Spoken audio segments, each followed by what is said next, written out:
Hello friends, welcome to you. In this video, we are going to see how to fix default printer keeps changing in a Windows 11 PC or laptop. It is a very simple problem and I give the multiple solution to fix this simple problem. So let's go to our first solution. Our first solution is very simple. Go to the start. In start, type printers and scanners. Type printers and scanners. Click on the printers and scanners. In printers and scanner, here we find our all installed printers. Scroll down and here we find allow Windows to manage my default printers. If it's on, then off it, then close it. After that, restart your machine and your problem is solved. If it's not solved, then go to the start once again. This time, once again, type printers and scanners. Click on the printers and scanners. In printers and scanner, go to the printer that you want to make a default printer. I want this HP printer to default. Select that printer that you want to make a default. Click on that.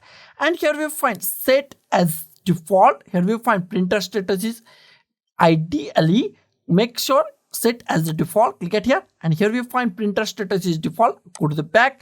And here is our default printer. This is our second solution.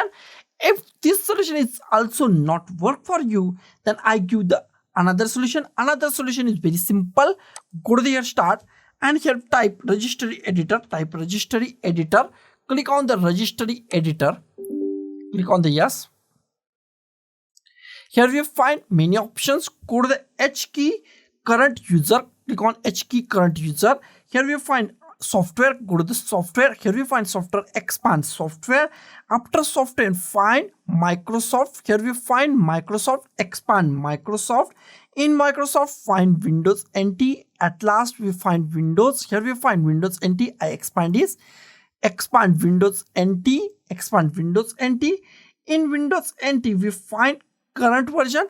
Expand current version. In current version, find Windows. Click on the Windows. In Windows, we find many options. Here we find click on the Windows at this point and go to the here legacy default printer model. Go to the here, double click on it or right click on it and click on modify and make sure value data is equal to 1. Make sure value data is 1. If value data is not equal to 1, then type 1. Click on here, OK. And restart your machine, and after restart your problem is 110% solved. So guys, thank you for watching this video. Don't forget to like, share, comment on this video and don't forget to subscribe the channel. Thank you guys.